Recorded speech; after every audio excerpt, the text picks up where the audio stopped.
Good morning, everyone. Okay, so we have a lot of participants already, no? So good morning, future registered nurses. So how are you today? Kumusta naman kayo? Let me hear it from the chat box. How are you guys today? How's your morning so far? Good morning. Hi Angelo, good morning. Okay. So marami tayong participants na, no? Even before 9 a.m., marami na tayong nagjo-join. So I hope you guys are having a wonderful morning. And sana you had enough rest kasi marami tayong matututunan today from our speakers. By the way, I'm Andrea. I'm from marketing and recruitment team of Health Carousel Philippines. And here with me today is my co-host, Miss Kai. Hi, Kai. Hi, Andrea, and hi to all our future nurses. No, so I hope everyone is doing well. Good morning. All right. So also here with us today is our marketing and recruitment team then from Health Carousel, of course, our president, Miss Marivic Doctor. Okay, so before we officially start, again, we would like to request everyone to change your Zoom name to your full name para naman ma-shoutout namin kayo later, no? And may pa-games tayo later. So, di kayo mananalo pag hindi kayo nagbigay ng full name. So change your full Zoom name to your full name na. Also, before we officially start, we would like to share our house rules.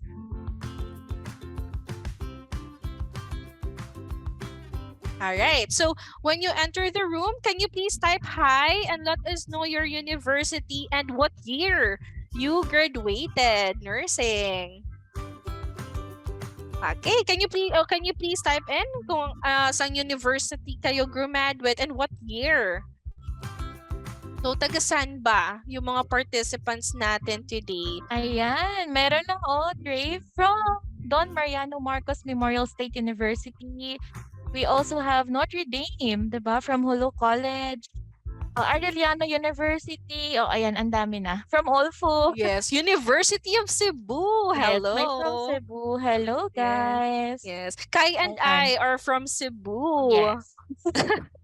Hello, hello. Medina College. Mm. Lyceum Northwestern University. Hello. So all around Philippines, no? Nandito sa Zoom natin today. Ayan. Thank you, guys. Yes, thank you for being here and don't worry, it will be worth it kahit masyado pang early. Okay, so yan. Thank you for that. And then next, audio check lang. Can you please type Y if you can hear us loud and clear? And if no audio at all, Y and if the audio is breaking up. Okay, so I can see a lot of Ys naman, no, Kai? So I guess they Ayan. can hear as That's well. good. That's good. Yes. Yeah, so if ever lang magka-problem sa audio, you can directly message your panelists so that they can help you. Okay.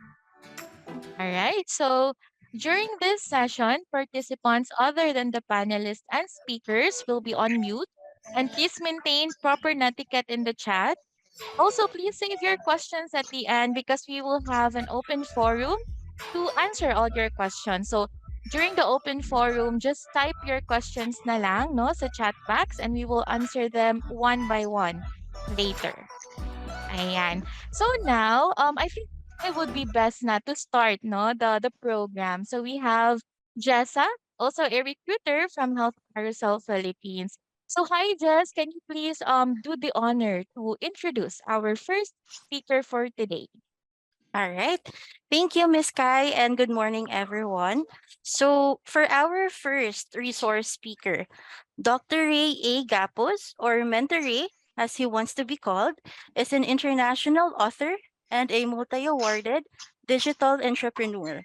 He graduated cum laude from the University of Santo Tomas College of Nursing for his bachelor's degree and is a board top notcher in the Philippine Nurse Licensure Examination, where he obtained a rating of 89.20%.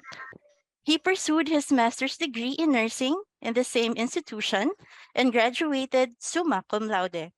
He pursued a post-baccalaureate certificate and a master's degree in education in one of the top universities in the United States, the Pennsylvania State University, and finished both courses with a GPA of 4.0.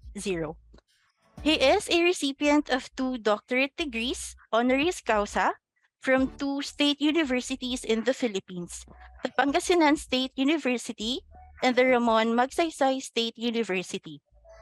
Mentor Ray is the first Filipino nurse to author books for international publications for Must Be Elsevier and Jones and Bartlett USA. Everyone, please help me welcome Mentor Ray A. Gapuz. Good morning, future RNs. This is your mentor, your fact check buddy Ray Gapuz, joining you today for this special masterclass that is very much aligned in the coming days. Why? Kasi malapit na kayo mag-board exam. But there's one thing that you have to adapt in terms of mindset. Hindi nyo yan kailangan nakatakutan. Tatandaan nyo, ang laging posisyon ko, hindi kayang i-measure ng kahit na anong test item yung puso ng magiging isang mahusay na nurse. So, kung alam mo sa sarili mo, deep within, may puso ka ng isang magiging mahusay na nurse, ngayon pa lang, claim it. I know God will grant you your fervent wish. And of course, thank you very much to Health Carousel Philippines for sponsoring this webinar. And wala akong masabi kundi napakadami ng board top notchers ang dumaan sa masterclass natin, including isa sa mga nag-number 1 previous years. Okay, ang maganda dito sa gagawin natin ngayon, this is more of organizing the things you have in mind. So, alam nyo kasi, yung mga nag-aaral ngayon, ang daming distractions. Number 1, social media. Number 2, gawaing bahay. Number 3, jowa. O, di ba? Okay. So how can we get rid of all those things? The point is, you don't have to get rid. Turn these things into your inspiration. O, di ba? Paano yon, Sir Ray? Ganito lang. Hindi i-convert mo yung kinabubwisitan mo na gawaing bahay sa pag-aaral mo. O paano yon? Pag pinagprito ka ng nanay mo ng itlog, umaga-umaga pa lang, ginising ka, alas 5 na madaling araw, parang nanay ko lang yan, di ba? Pag piprituhin ka ng itlog for breakfast, di ba nagpiprito ka, instead na you're sulking or saying, ano ba ito? Mag-aaral pa ako. Instead na sabi mo yon, habang nagpiprito ka, sabi mo, ang egg ay rich in protein. Yung egg white contains albumin. Yung egg yolk contains iron. So I can give this to a patient with anemia. You see? So it's just a matter of having the right mindset, di ba? Pag sinaktan ka naman ng jowa mo, nakipag-break sa'yo, nagbo-board exam ka, instead na you are crying in one corner, nakipag-break ang jowa ko. Try to reflect and say, nasa state of crisis ako. Sabi sa lecture namin, ang state of crisis would just last 6 weeks. So in other words, hindi ito maglalas. Ang pagiging RN maglalas, di ba? So I have to use this to inspire me. Therefore, thank you very much, Jim Clark. Binubola mo na ako niyan, ha? Sabi niya, galing talaga si Ray. Sasabihin mo sa sarili mo, sabi sa lecture namin, ang crisis would just last 6 to 8 weeks. So after 6 to 8 weeks, okay na uli ako. So after 6 months, I could be functional again. So ang crisis hindi naglalas, ang pagiging RN maglalas. It's just a matter of mind setting, colleagues. Tatandaan mo, if I may share, I wasn't the brightest of the students from our batch when I was in elementary or high school. Lagi lang ako nakasampay sa top 5, di ba? So, hindi ako naging valedictorian or salutatorian. Lagi lang ako dun sa mga honorable mention or horrible mention. But, sabi nga nila, sir, hindi mo pa gusto yung nursing na yan? Oo. Hindi ko gusto pero naging top notcher ako. Hindi ko gusto pero graduate ako with honors. Paano mo nagawa yon? It's just a matter of mindset. Kasi originally talaga gusto ko maging broadcast journalist ako, sa kadaldalan ko ba namang ito, no? Eh di sana ako yung nagsasabing, kapag mahusay ang pagkalap na ebidensya. At ang title ng show na yon ay Toko. Hindi so. Okay. Anyway, I love to interact with young people. That's why I always make it a point to be present in all the masterclass of Health Carousel, whether they like it or not. I have to be here. Okay? Sabi ni Jim Clark, yan isang gusto ko sa iyo, Sir Ray. Of course. Okay, golf course, intercourse. Anyway, so what I'm going to share with you today, class, would be organizing tips. Certain things na hindi mo mababasa sa libro pero kailangan mo kung gusto mong mag-excel sa board exam. I hope everybody is all right with our Taglish mode of instruction. Pero kung gusto nyo rin mag-Ilocano, ako purong Ilocano, pwede rin. Kaya yung Ilocano laangan, ti mode of instruction tayo, ta mabaling kumot nga agsao, aging gana malam.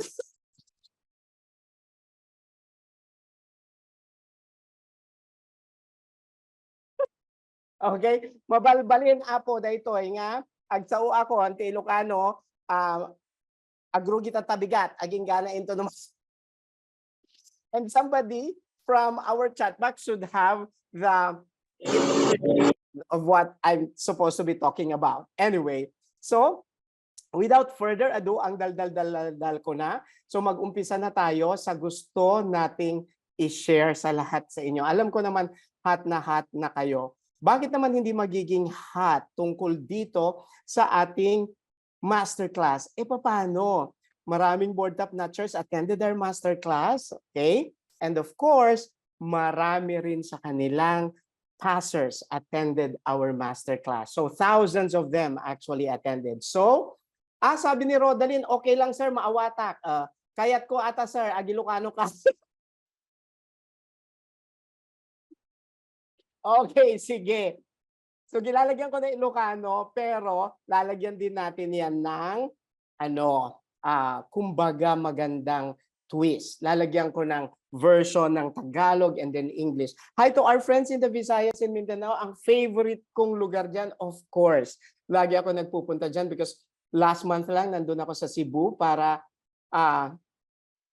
mag-anak ng wedding ng isa sa mga estudyante ko. Okay? Kakatuwa. Kaya gusto kong pumunta dyan dahil very, very accommodating ang mga tao. At pag pumunta ka sa spa dyan, naku talaga naman, ang dami mong options in terms of services. At bago nila i-massage ang iyong katawan, tatanungin ka muna nila, sir, anong gusto mo? Soup o mudirit? O, di ba? Tapos, tatanungin ko naman, ano ba ang difference ng soup at mudirit? Sasabihin, sir, anong gusto mo? Sup-supin ko pa o mudiritso na? Okay, kidding aside, class. Hi to our friends in Cebu. Hi to our friends in Davao. Okay, this is your mentor, Ray Gapuz. Okay. Sabi niya, unsa man na, sir. Pasensya na kayo, yun ang pinaka-natatandaan ko pag pupunta ako dyan sa Cebu. Okay? Maayong buntag. Tama ba yung greeting ko? May nagturo sa akin, sabihin ko daw ganito, pag nagpunta daw ako ni Bisaya, maayong buntag sa inyong lubot. Ano ba ibig sabihin, no? Sabi niya, sakit lang ng tiyan ko, sir, sa katatawa. Tama ba yun? Okay. Lubot means puwet. Ano ba yun? Bakit naman yun ang tinuro sa akin? Okay? Kakaiba naman. Pero of course, ang pinaka hindi ko nakakalimutang vocabulary na natutunan ko when I was in Cebu ay how they call their photographer. Because Cebuanos call their photographer maniniyot, di ba? Mga kapwa kay Ilocano, ano ibig sabihin pag maniniyot ka?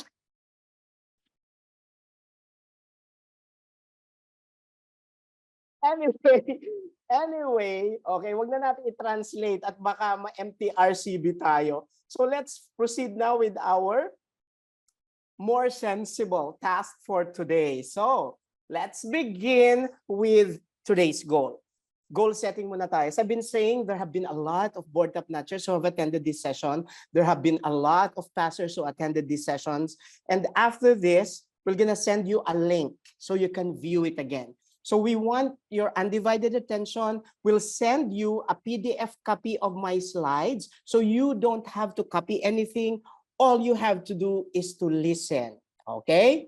So, makikinig lang tayo. Let's begin. Now, the first thing that you have to remember when you're sitting for the board exam is strategize. Do not memorize. Okay? Now, the question is, sir, approximately 3 weeks na lang and there's gonna be board exam na. But if I may tell you, class, okay?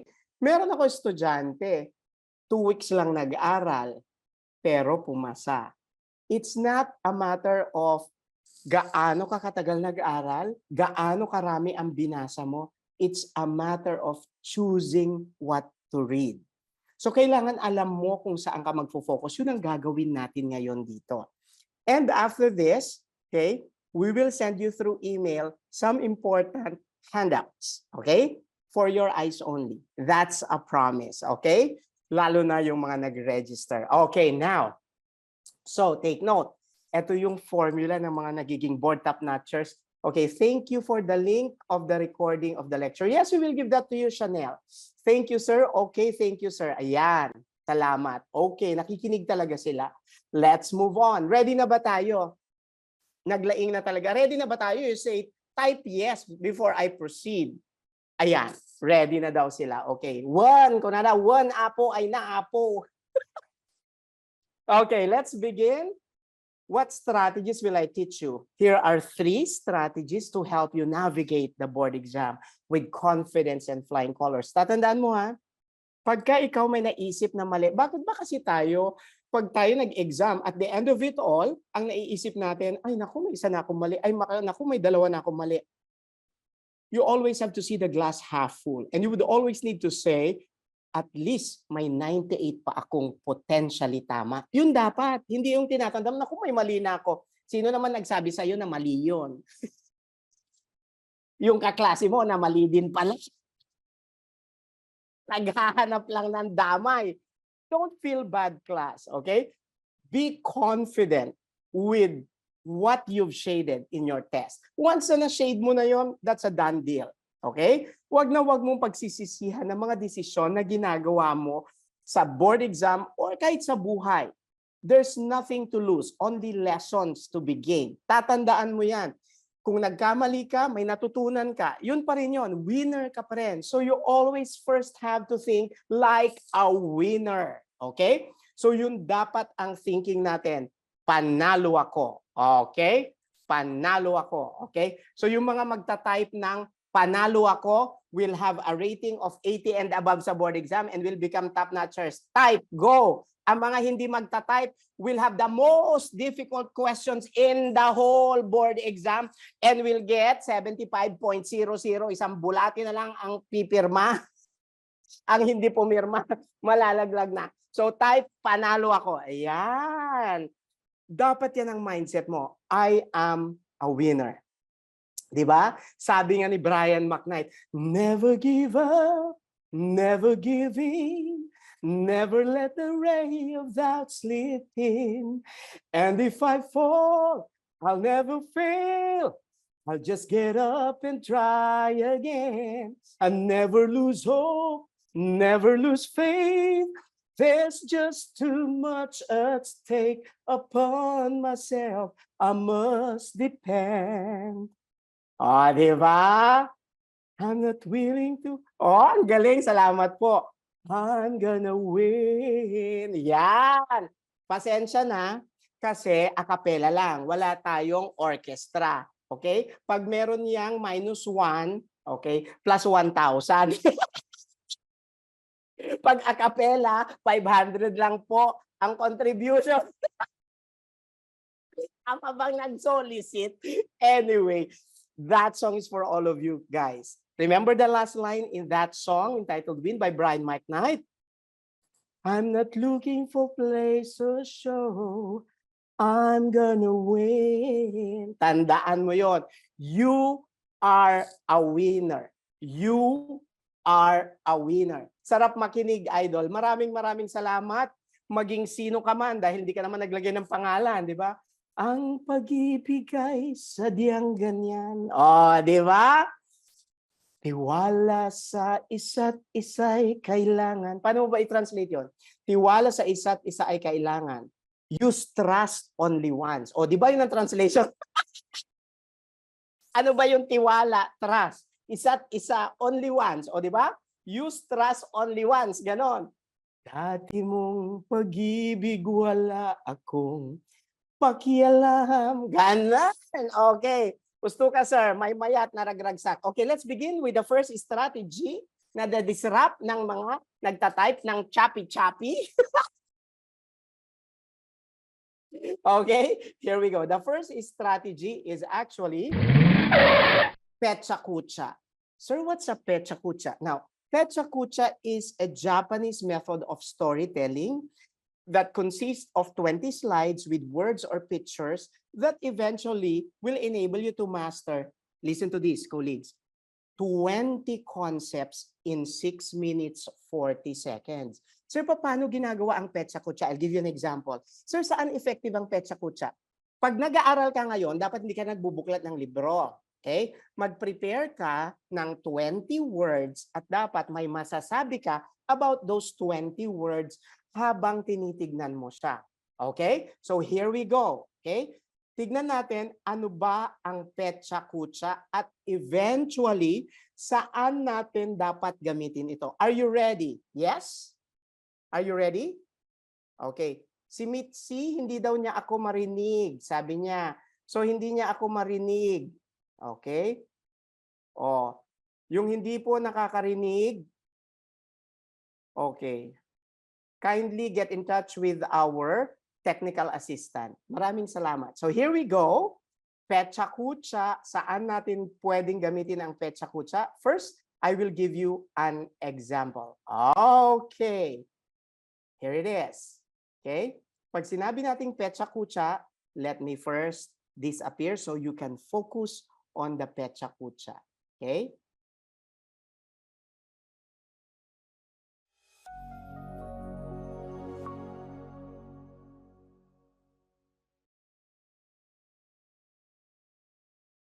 By the way, take note, the pecha-kucha is a strategy that can be used for any nursing exam, like HAAD, NCLEX, LPN, okay? The most important thing is it highlights to you what you need to remember. Here we go.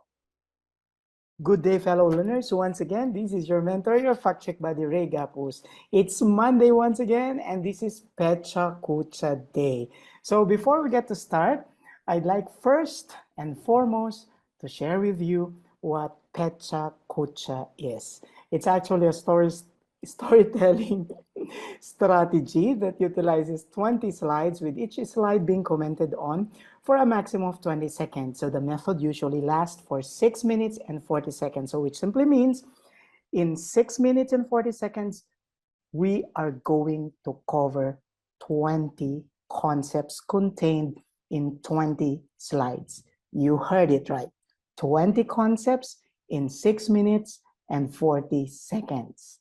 So before we get to start, I'd like you to join me in this mission. Our goal is to provide free NCLEX RN application and review to 100 nurses. To help us achieve this, just watch and finish the ads in our videos, and thank you so much for doing so. Here we go. Let's begin. Okay, the first concept that we're going to talk about is actually your kosher diet. Pay particular attention to the fact that you should not mix meat and milk together. Plus, foods that are not allowed are called treif, and included in these foods that are not allowed are your shellfish and pork. Next, pareve foods are neutral foods. These are usually served in patients on kosher diet. This includes egg, fish, and vegetables. And of course, coffee, tea, and soda, including Gatorade and Coke, are allowed. They are considered as pareve foods in kosher diet. Next important thing that we need to remember would be the diet for cystic fibrosis. It has to be high calorie, like bacon and cheese, high fat, like butter, ham, pudding, and cheesecake, and high salt, like milk. And instruct the client to avoid low-fat or non-fat foods because the fats that they are releasing in their stool needs to be replaced. So it has to be high fat. Diet for COPD patients should be high calorie like bread, pasta, and nuts. And it should be high in protein like milk, eggs, cheese, fish, including beans. So this is needed because of their dyspnea. So they will need additional sources of energy, specifically calories. Next, diet for celiac disease. The foods that are allowed includes your eggs, fish, tapioca, or cassava.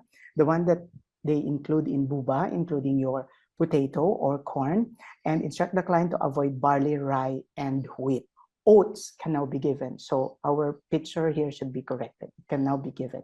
So processed foods like cakes and candy should also be avoided. For dumping syndrome, instruct the patient to avoid drinking fluids with meals. They can actually drink 30 minutes after eating and avoid very cold and very hot foods. We also need to instruct them to eat 6 small meals a day and lie down after meals. Next, diet for diverticulosis, high fiber diet, which means the 4 Bs, beans, brown rice, banana, and broccoli. And then, of course, we also need to instruct them to eat wheat bread, including wild rice or brown rice and wheat pasta. So it should be high in fiber. Next, diverticulitis. There is no evidence that nuts, seeds, popcorn, or even your peas could actually trigger diverticulitis. So patients should be allowed to eat these foods as no evidence suggests that they should be forbidden.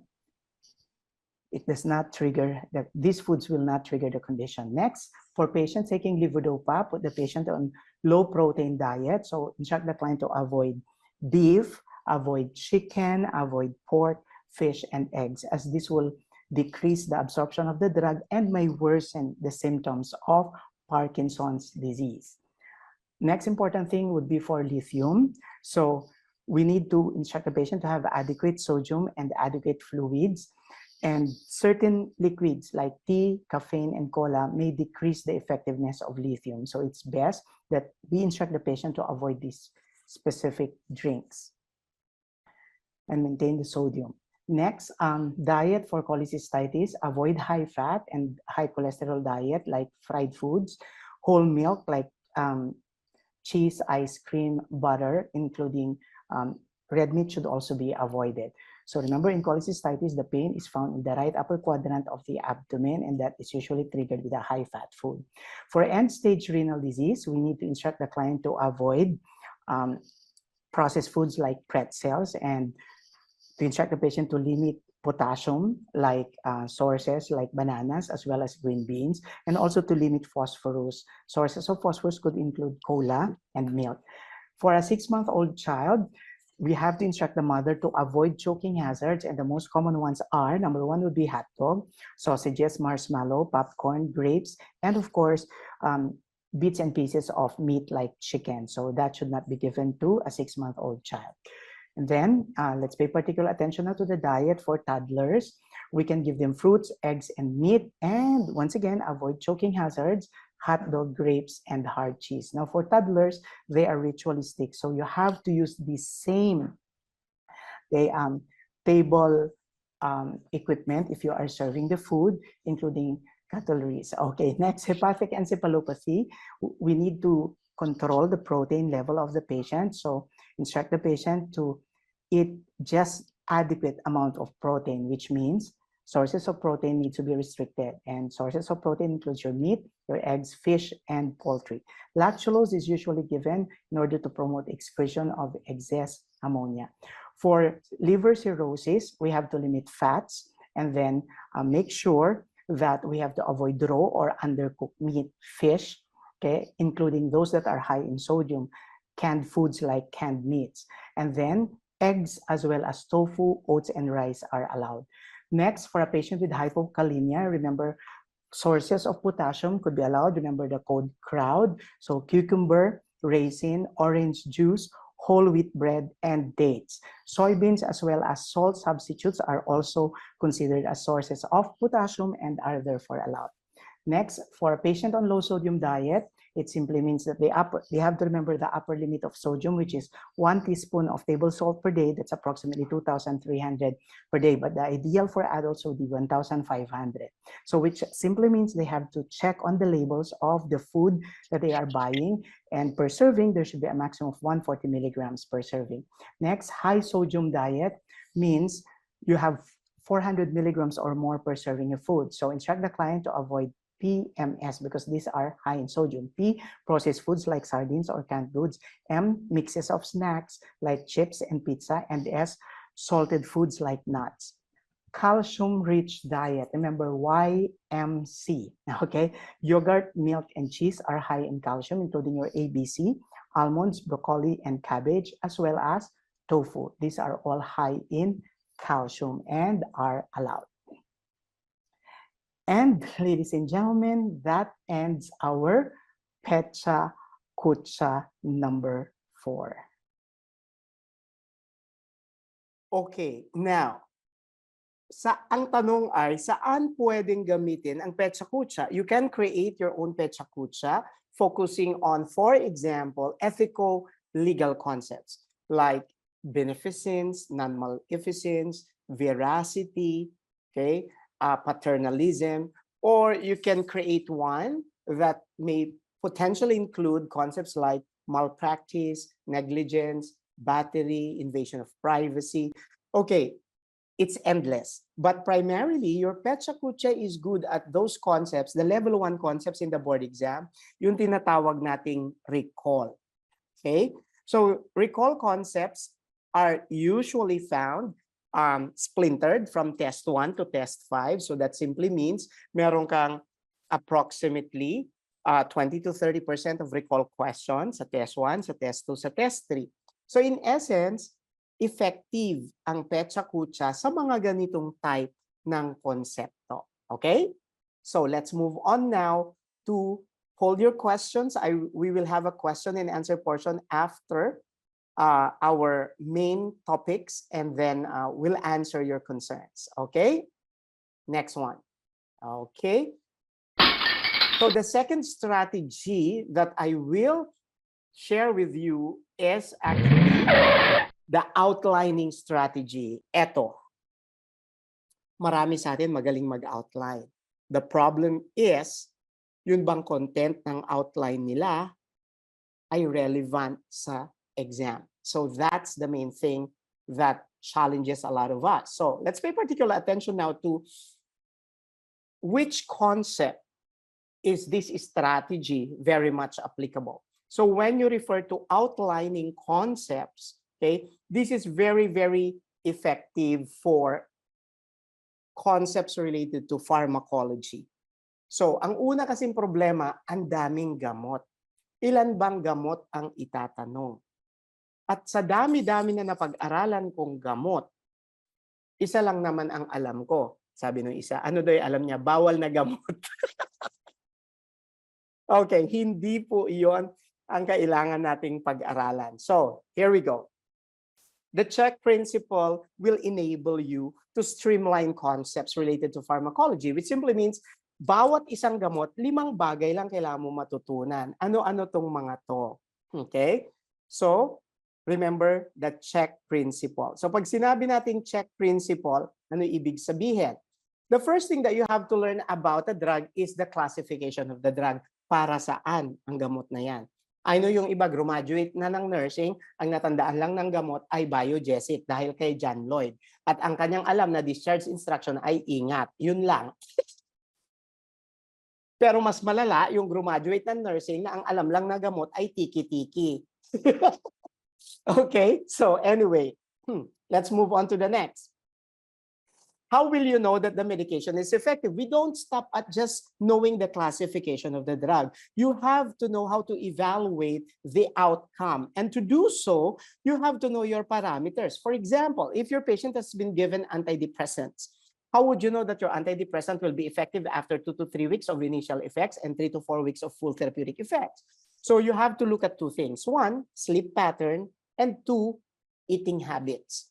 So pag adequate yung sleep pattern, meaning 6 to 8 hours, hindi naman tama yung 12 hours na matulog. That's a sign of oversedation for psych patients. So 6 to 8 hours of sleep, that indicates effective antidepressant effect.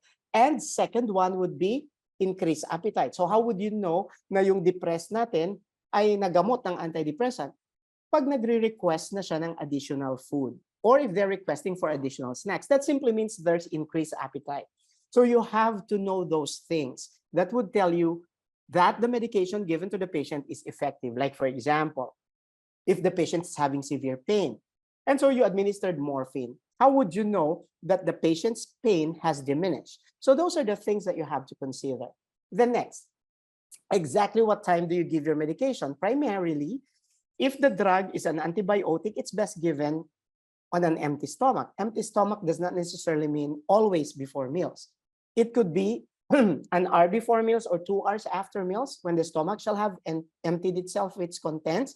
Therefore, you can either give it 1 hour before meals or 2 hours after meals. So that simply means you're giving it on an empty stomach. Now take note that you also need to pay particular attention to what will you tell your clients. For example, sabihin na binigyan mo na antibiotic, nagdiarrhea ako.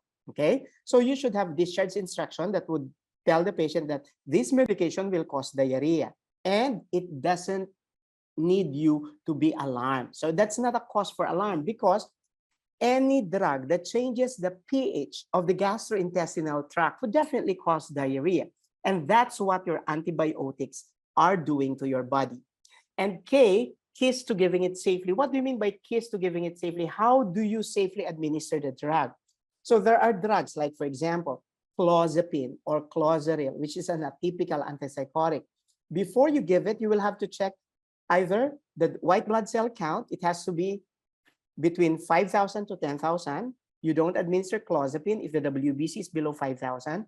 Or if the absolute neutrophil count, the normal is 2,500 to 6,000. If it's below 2,500, you don't give the next dose of clozapine. You have to refer it first to the physician because your clozapine causes leukopenia. It will further decrease the white blood cells. Now, doing so will make you guilty of malpractice. Okay, so remember, if it's the RN that induces the injury by virtue of actions that could either be predetermined or not, hindi naman sinadya, okay, then you can be held liable for malpractice.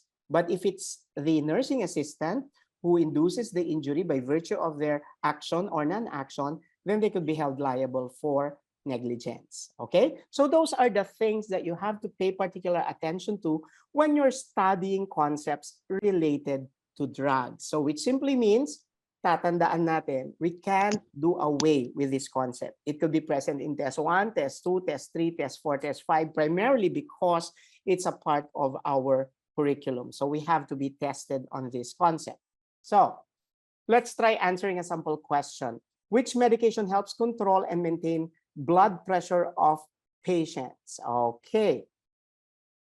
Now, you would notice option A, furosemide. What did we say? First, you have to know about classification. So furosemide is a diuretic.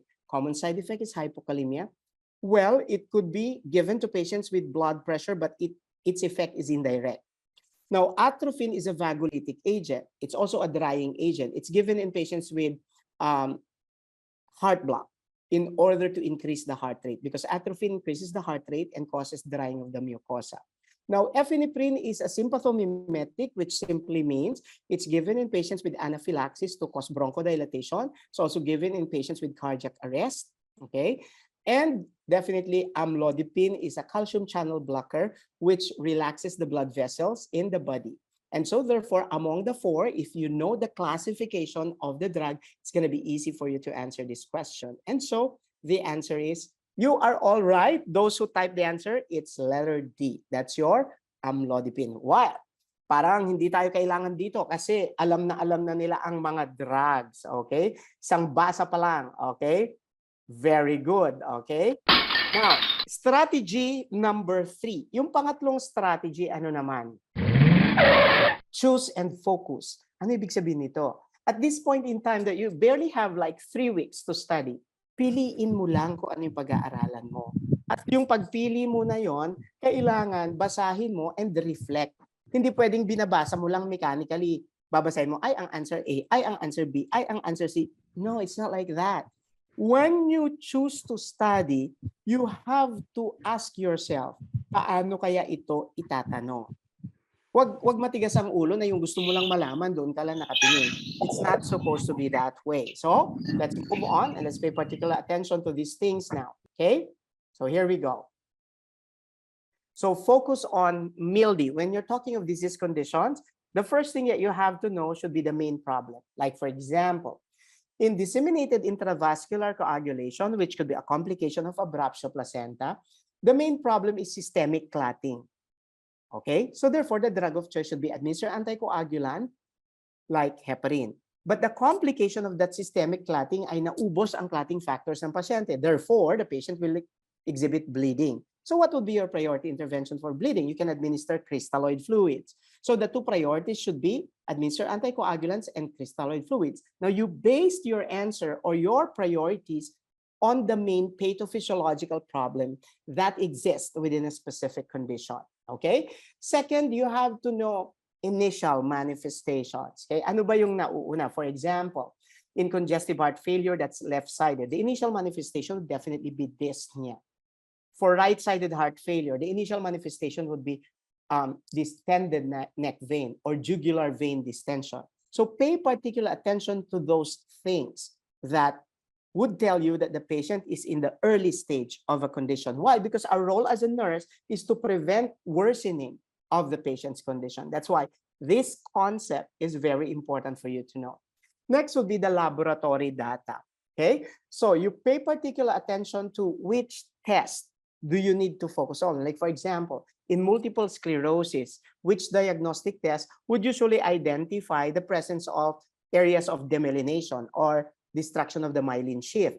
That's your magnetic resonance imaging. So focus on that specific laboratory data for that specific condition. So you have to know the highlights. For example, in pancreatitis, what would tell you that the patient is indeed having pancreatitis? It's elevated serum amylase. In appendicitis, what would tell you that the patient is really having appendicitis? It's actually your elevated white blood cells. So you have to focus on those lab data that would tell you that the condition that the patient's manifestation has created an initial impression is confirmed by this laboratory data. Next, diagnostic test and drugs. So the drugs of choice could be very, very important. Like for example, if your patient is having preeclampsia, then the drug of choice could be magnesium sulfate. So you have to focus on those simple things that you have to remember for the test. And last but not the least would be interventions. Now, which type of interventions do you need to implement? Again, the priority intervention should be relevant to the main problem that is presented to you. Example, okay? Let's pay particular attention to the ECG. Now, usually ECG or EKG is done as a diagnostic test when the patient presents with arrhythmia. Pag sinabi natin arrhythmia, abnormal heart rhythm. There could be bradycardia, there could be tachycardia. Like in a patient with heart block, there's bradycardia. In a patient with atrial fibrillation, there's tachycardia. Okay, so if we're going to take a look at the waves of the ECG, you have the P waves that represents atrial depolarization. Now, ang code mo dito, PAD. P wave atrial depolarization. QRS complex represents ventricular depolarization. Now, what does depolarization mean? Depolarization means stimulation of the cardiac muscles, okay? Which simply means it does not necessarily mean a contraction because it could be stimulated, but it does not necessarily lead to contraction, okay? Now, after the contraction, what happens? Resting. So you have now your T wave, which represents ventricular repolarization. Repolarization means non-stimulation or resting. Now, the question is, bakit walang atrial repolarization? It is not represented visually kasi napatungan siya ng QRS. But theoretically, meron siyang atrial resting or repolarization. But sa representation ng waves, hindi siya nakikita. Okay? Now, the point at which ventricular depolarization ends and ventricular repolarization begins is what we call your J point. And of course, the wave after your ventricular repolarization or the repolarization of Purkinje fibers, that's your U wave. Now take note, the U wave is not always abnormal. But when you have the pathologic U wave, that indicates hypokalemia. Tatanda mo, hypo U wave. Okay? So let's integrate now the wave abnormalities with associated diagnosis. For example, if you have irregular QRS with indiscernible P wave, I'll show you later on how this looks like, then you have atrial fibrillation. Now, in atrial fibrillation, the heart rate that's normally 60 to 80 when the heart is contracting like this, eventually goes up to 250 to 400, up to 600. So eventually, rather than the heart contracting like this, it just quivers. So when the heart just quivers, blood stasis result, clots form. When one of those clots would lodge into the small arteries of the brain, then we now have stroke. So therefore, a patient with atrial fibrillation is most at risk to cerebrovascular accident, or we call ischemic stroke, or cerebral embolism, or cerebral ischemia. Okay, so there's usually thrombosis. Now, what's the difference between thrombosis and embolism? In thrombosis, the clots form in the brain. Okay, in embolism, the clots could initially form in the heart and then eventually it travels to the brain. That's the reason why a patient with atrial fibrillation needs an MRI. And since there's a clot formation in atrial fibrillation, that's a reason why anticoagulants are given.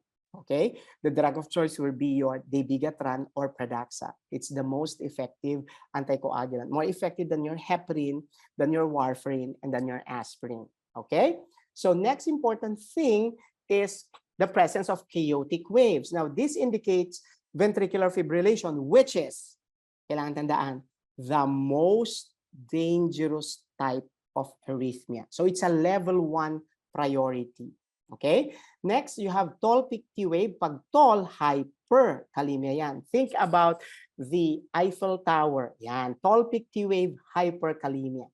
Then SC segment elevation or depression with T wave inversion. This indicates your myocardial infarction. Now, what do you need to remember about myocardial infarction? Usually, there's an elevation of myoglobin and troponin, and the initial intervention. What evidence suggests, dati kasi MONA. Morphine, oxygen, nitroglycerin, aspirin. Ngayon, ang unang-una dapat ibigay, aspirin. As evidence would suggest, yung na-MI na pasyente na binigyan ng aspirin ay mas maganda ang recovery. Okay? So, hindi natin minimenos yung oxygen, but aspirin should take precedence over your oxygen. Now, next important thing na kailangan din nating tandaan, when can an MI patient engage in sexual activity? When they can go 2 to 3 flights of stairs. Ibig sabihin, dalawang akyat ng hagdan. So, makaakyat na siya sa second floor hanggang third floor na hindi hinihingal, they can engage in sex. And take note, foreplay is allowed as it prepares the body for the physiologic demands of the actual sexual activity. Okay? Next, twisting of QRS complexes. This is caused by hypomagnesemia that induces your torsado point. Torsado is actually a French word meaning twisting at certain points. So torsado point is associated with hypomagnesemia. So there's electrolyte imbalance. And then P wave that's buried in the preceding T wave, that's indicative of supraventricular tachycardia. Okay, so ideally, visually rather, this is how your atrial fibrillation looks like. Tignan mo, hindi pantay-pantay yung distance ng QRS. In atrial flutter, this is what we call sawtooth pattern. Pantay-pantay yung distance ng QRS at meron kang tatlong malalaking P waves. Compare that to the P waves of atrial fibrillation na maliliit. Okay? Now, when the P waves have become redundant, paulit-ulit na, ang tawag dyan, fibrillatory waves na. So yung F waves are originally what we refer to as the normal P waves. Pag yung P wave naging abnormal, it's now called F wave. Okay? Sir, pabalik po yung screen. Hindi pwede. Okay? You can just watch on the replay, please. If you ask me to go back, you register again. Ulitin natin hanggang slide number 1. Ichusera ka. You don't do that when we are having a webinar. That's the least that should concern you because there's a replay, okay? No, I will not go back to the previous slide. I'm so sorry, okay? Watch the video after, okay? Sorry, the professor in me has always been very firm, okay? So, kung ang sagin mo, sir, pwede po ba? Hindi. Okay? Let's move forward. Dapat ganun ang buhay. Move forward ka lagi. Yung hindi mo na naabutan, hayaan mo na. Tatanda ka ng paurong pag lagi kang pabalik-balik para kang constipation. Okay? So let's move on. The ECG tracing below indicates, if you will notice, hindi pare-pareho ang distance ng QRS natin. And then you have numerous P waves. So this is atrial fibrillation. So you will have to prepare your anticoagulants for the patient. Now, this is your SC segment elevation in a patient with MI. Look, naging shape na siya ng M. Okay? So that's your ST elevation in MI. This is now your SC segment elevation. That's representative of MI. Naging letter M na siya. Okay? So let's move on. Let's answer a question. Which finding in the EKG of a patient admitted in the emergency department is suggestive of evidence that the patient has myocardial infarction? Somebody is messing out with our screen. Stop doing that. Okay? That is not bioethical. Okay? You don't mess with the screen because your classmates will watch this video too. They want it clear as you wish it. Okay? So sawtooth pattern, this is indicative of your atrial fibrillation. Okay, U wave is hypokalemia, tall peak T wave is hyperkalemia. Thank you very much for erasing it. Okay? Sorry ha, ok ako eh. Ayoko nang mayroong nanggugulo doon sa screen natin kasi respeto yon doon sa mga manonood ng replay. Hindi lang naman ikaw ang nagpanood dito. So that's the way it should be. Okay? So let's move on. Okay, once again, okay, no offense meant. I'm just reminding everybody, please, let's respect each other, including our classmates in the master class. Okay? Okay, so let's move on. So which finding in the EKG of a patient admitted in the emergency department is suggestive of evidence that the patient has myocardial infarction? And you are all right? Okay, gagaling nila, SC segment elevation. Okay? So that ends my first talk. I would meet you again in the Q&A portion to share some more. And take note, may I invite you to subscribe to our YouTube channel. It's entitled Gapuz Mentors. We now have more than 20,000 subscribers. And the video recording will be uploaded in this channel together with the channel of Health Carousel. So with that, thank you very much. And let's give the floor, including the ceilings and the walls, to the facilitators of the session. Thank you. See you in the Q&A.